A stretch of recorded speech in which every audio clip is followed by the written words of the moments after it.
اور انہیں شیطانوں کے لیے مار کیا کہ جب شیاطین آسمان کی طرف فرشتوں کی گفتگو سننے اور باتیں چرانے پہنچتے ہیں تو کواکب سے شعلے اور چنگاریاں نکلتی ہیں جن سے شیاطین کو مارا جاتا ہے۔ وَجَعَلْنَاهَا رُجُومًا لِلشَّيَاطِينِ اور انہیں شیطانوں کے لیے مار کیا۔ وَأَعْتَدْنَا لَهُمْ عَذَابَ السَّعِيرِ اور ان کے لیے بھڑکتی آگ کا عذاب تیار فرمایا، یعنی شیاطین کے لیے آخرت میں جہنم کا عذاب ہم نے تیار کیا۔ وَلِلَّذِينَ كَفَرُوا بِرَبِّهِمْ عَذَابُ جَهَنَّمَ اور جنہوں نے اپنے رب کے ساتھ کفر کیا ان کے لیے جہنم کا عذاب ہے، چاہے یہ کفر کرنے والے انسان ہوں چاہے جنات ہوں۔ جس کا خاتمہ کفر پر ہوگا وہ ہمیشہ جہنم میں رہے گا۔ اللہ تعالیٰ ایمان پر خیر و عافیت کے ساتھ ہمیں خاتمہ نصیب فرمائے۔ وَبِئْسَ الْمَصِيرُ اور کیا ہی برا انجام ہے، یعنی جہنم کتنا برا انجام ہے، اللہ اس برے انجام سے ہمیں محفوظ فرمائے۔ اِذَا أُلْقُوا فِيهَا سَمِعُوا لَهَا شَهِيقًا وَهِيَ تَفُورُ جب اس جہنم میں ڈالے جائیں گے اس کا رینکنا سنیں گے کہ جوش مارتی ہے، یعنی جب کافر جہنم میں جائیں گے تو جہنم کی زوردار آواز سنیں گے، جہنم کی آگ جوش مار رہی ہوگی، ظالموں پر وہ اس قدر غضبناک ہوگی۔ تکاد تمیز من الغیظ معلوم ہوتا ہے کہ شدت غضب میں پھٹ جائے گی، ایسا معلوم ہوگا کہ غضب کی شدت سے جہنم ابھی پھٹ جائے گی، اس قدر جہنم کافروں پر ظالموں پر غضبناک ہوگی۔ کلما القی فیہا فوج سألہم خزنتها الم یأتکم نذیر جب کبھی کوئی گروہ اس میں ڈالا جائے گا اس کے خازن داروغہ ان سے پوچھیں گے کیا تمہارے پاس کوئی ڈر سنانے والا نہ آیا تھا؟ یعنی جہنم کے خازن حضرت مالک علیہ السلام اور ان کے مددگار جو فرشتے ہیں توبیخ کے طور پر کافروں کو ذلیل اور رسوا کرنے کے لیے پوچھیں گے کیا تمہارے پاس کوئی ڈر سنانے والا نہ آیا تھا؟ یعنی اللہ کا نبی تمہارے پاس نہیں آیا تھا جو تمہیں عذاب الہی کا خوف دلاتا؟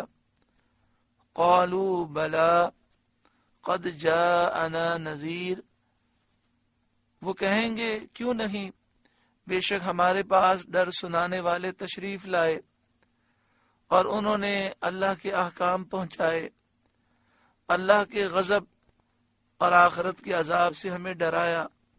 فَكَذَّبْنَا وَقُلْنَا مَا نَزَّلَ اللَّهُ مِن شَيْءٍ پھر ہم نے جھٹلایا اور کہا اللہ نے کچھ نہیں اتارا۔ ان انتم الا فی ضلال کبیر تم تو نہیں مگر بڑی گمراہی میں۔ یعنی جہنم میں کافر افسوس کریں گے کہ ہائے افسوس ہمارے پاس نبی آئے، انہوں نے ڈر سنائے لیکن ہم نے انہیں جھٹلا دیا اور ہم نے ان سے کہا کہ تم گمراہی میں ہو، اللہ نے تم پر کچھ بھی نہیں اتارا۔ وَقَالُوا لَوْ كُنَّا نَسْمَعُ أَوْ نَعْقِلُ مَا كُنَّا فِي أَصْحَابِ السَّعِيرِ اور کہیں گے اگر ہم سنتے یا سمجھتے تو دوزخ والوں میں نہ ہوتے، کاش کہ ہم نے غور سے باتیں سنی ہوتی، ان باتوں کو ہم نے سمجھا ہوتا تو آج ہم جہنم کی آگ میں نہ ہوتے۔ کاش ہم رسولوں کی ہدایت کو سنتے اور اس ہدایت کو مانتے۔ اس سے معلوم ہوا کہ تکلیف کا مدار ادلہ سمعیہ اور عقلیہ دونوں پر ہے اور دونوں حجتیں لازم کرنے والی ہیں، یعنی جو شریعت کے احکام ہیں ہم اس کے مکلف ہیں اور ہمارا مکلف ہونا اللہ اور اس کے رسول کے فرمان کی وجہ سے بھی ہے، اور عقلاً بھی یہ بات بالکل واضح ہے کہ جس رب نے ہمیں سب کچھ عطا کیا ہمیں اسی کی فرمانبرداری کرنی چاہیے۔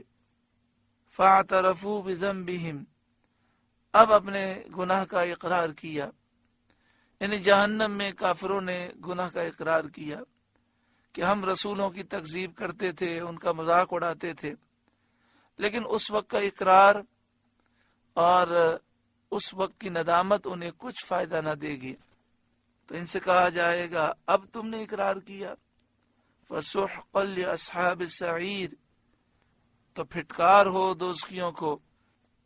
ان الذین یخشون ربهم بالغیب، بے شک وہ جو بے دیکھے اپنے رب سے ڈرتے ہیں اور اللہ پر ایمان لاتے ہیں، لہم مغفرۃ واجر کبیر، ان کے لیے بخشش اور بڑا ثواب ہے، ان کی نیکیوں کی جزا ہے۔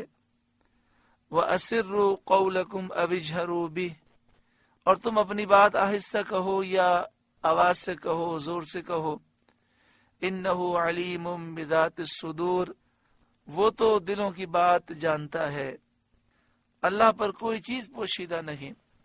مشرکین آپس میں کہتے تھے چپکے چپکے بات کرو، محمد کا خدا سن نہ پائے صلی اللہ علیہ وآلہ وسلم۔ اس پر یہ آیت نازل ہوئی اور انہیں بتایا گیا کہ اس سے کوئی چیز چھپ نہیں سکتی، یہ کوشش تمہاری فضول ہے۔ الا یعلم من خلق، کیا وہ نہ جانے جس نے پیدا کیا، جس نے اپنی مخلوق کو پیدا کیا، کیا وہ اپنی مخلوق کے احوال کو نہیں جانتا؟ وَهُوَ اللَّطِيفُ الْخَبِيرُ، اور وہی ہے ہر باریکی جانتا خبردار، وہ باریک سے باریک چیز کو جانتا ہے، وہ خبردار ہے۔ سورہ ملک کا پہلا رکوع مکمل ہوا۔ اللہ تعالیٰ اس رکوع کی نصیحتوں پر ہمیں عمل کی توفیق عطا فرمائے۔